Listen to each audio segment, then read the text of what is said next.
누구한테 돈 받아내는 거는 쉽지 않죠. 예. 특히 상대가 북한이면 안타깝습니다만 더 어렵지 않을까 생각합니다. 하지만 이제 원칙상으로 우리 측에 명백한 피해를 가했으니까 거기에 대한 배상을 요구하는 법안은 마련돼야 될 것입니다. 근데 그리고 이제 북한은 우리 헌법상으로 우리 영토이기 때문에 당연히 거기에서 일어난 사건에 대해서 배상을 청구하는 것은 맞습니다만 이제 현실성의 문제가 있는 것이죠. 네. 그러려면은 이제 가서 이 피해에 대한 조사가 있어야 되는데 그래서 피해액을 산정해야 되지 않습니까? 근데 북한 측이 과연 협조를 할까요? 그런 활동에? 그렇게 된다면은 이것이 진행이 안 되겠죠. 그렇다면은 이제 남쪽에 있는 북한의 은닉재산을 압류를 해서 조금씩 해서 700원대 배상을 찾아가는 수가 있는데 지금 있는 것은 북한 저작권료가 있습니다. 남측이 이제 받을 수 있는 건 그게 18억 6천만 원밖에 안 되기 때문에 그렇군요. 700억까지 다 배상을 받으려면 참 오랜 시간이 걸리지 않을까 생각합니다. 18억. 예. 그렇군요. 김수원 교수님, 금강산에 투자된 우리 측 정부와 우리 측 기업의 자산도 지금 북한 측이 갖고 있고요. 개성공단에 들어가 있는 우리 개성공단 입주했던 수많은 사장님들의 장비와 시설도 그리고 피와 땀방울도 지금 북한이 잡고 있습니다. 그리고 이번엔 우리 정부, 우리 국민들의 돈도 북한이 날려버렸습니다. 무슨 말이냐면 북한이 우리 측 자산을 자기 마음대로 한 게 이번이 한두 번이 아니라는 거죠. 사실 그 금강산과 개성까지 다 합치면은 거의 조 단위로 갈 거예요. 예. 만약에 그 말한 대로 정말 개성공단을 다 폐쇄하고 철거해버린다 이렇게 돼버리면은 그 피해액이 상당히 높아지게 되는데 물론 이 지금 태용호 의원이 이제 발의를 한다고 하는 것은 실제로 그 700억 원을 정말 돈을 받으려고 한다기보다는 아까 공 교수님 말씀하신 것처럼 이게 명백한 우리 측 자산에게 피해를 입혔다는 걸 분명히 하고 향후 비슷한 일이 발생했을 때 이것에 책임을 물을 수 있는 법적 근거를 마련한다는 차원에서 아마 이제 이런 발의를 하신 것 같고요.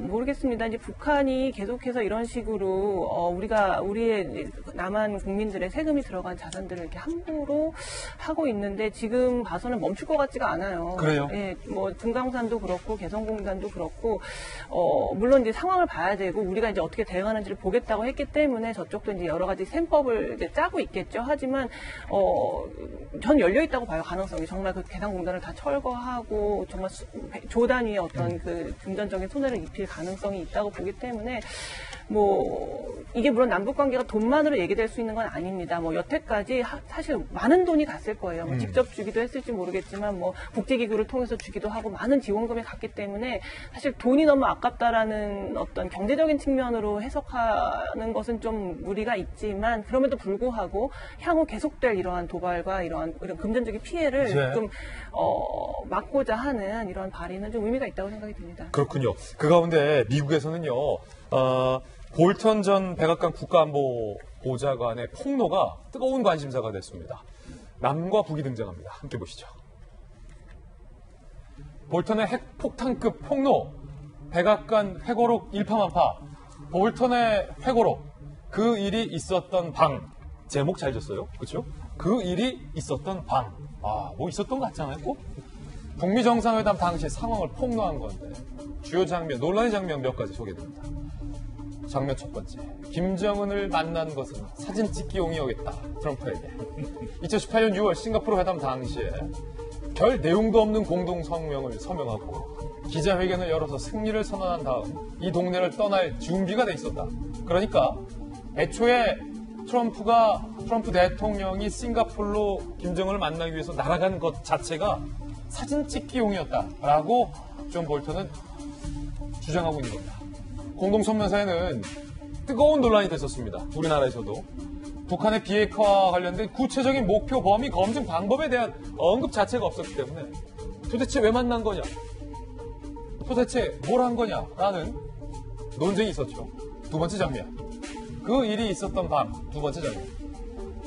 북한과의 비핵화 협상은 정치적 홍보에 불과했다라고 존 볼턴은 폭로를 합니다.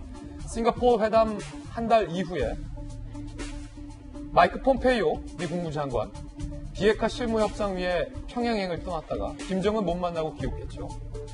그러자 도널드 트럼프 대통령이 그 폼페이오의 북한 방문에 대한 목적과 성과를 묻는 것이 아니라 엘튼 존의 사인이 있는 로켓 메시지들을 김정은한테 줬냐 안 줬냐 부터 물었다고 폭로를 했습니다. 트럼프는 폼페이오가 김정은을 못 만났다는 것을 알아차리지도 못했다. 몇 달간 김정은에게 로켓맨 CD를 전달하는 것이 최우선 순위에 있었다라고 폭로를 했습니다. 물론 이에 대한 트럼프 대통령의 반박도 만만치 않습니다. 거짓말쟁이다. 백악관 사람들이 다 제시로 했어. 그를 해임한 것에 대한 안갚습니다. 책 내용 순전히 허구이며 미친 사람이다. 라고 반박을 했습니다. 김영주 의원님, 네. 만약에 존 볼턴의 폭로가 사실이라면 어떻게 보면 우리 청와대로서도 상당히 당혹스러울 수 있는 내용인 게 미국의 정상과 북한의 정상이 만났다라는 정말로 역사적인 일, 문재인 대통령의 중재자 역할을 통해서 북한과 미국이 만나서 비핵화에 한 걸음을 다가갔다라는 그 역사적인 일이 단순히 사진 찍기 위해서 로켓맨 CD를 건네기 위해서라는 거였다라는 게 볼턴의 내용인 거잖아요. 주장인 거잖아요. 실제로 이제 2016년에 옥스퍼드 사전에 포스트 트루스, 즉 탈진실, 탈사실이란 말이 나왔습니다만은 정말 실제로 두 번째 김정은을 만날 때까지 트럼프가 왜 1100km나 떨어져 있는 북한을 제재해야 되느냐 알지 못했고 주한미군의 주도의 중요성조차도 이해하지 못했다라고 하고 단지 친필 사인을 받은 엘튼 존의 CD가 전해졌는지에만 관심을 가졌다. 더군다나 자기의 국무장관이 김정은을 만났는지도 조차도 알지 못하는 뭔가 앞뒤가 안 맞는 정말 진정성이라는 것은 하나도 없다라고 하는 것을 본다면 뭐 볼턴의 얘기만 들었을 때 전제했을 때 그럼 우리는 뭔가 그런 트럼프와 같이 뭔가를 해보려고 했던 우리 입장은 도대체 뭔가 우리는 어떤 정보를 가지고 있었느냐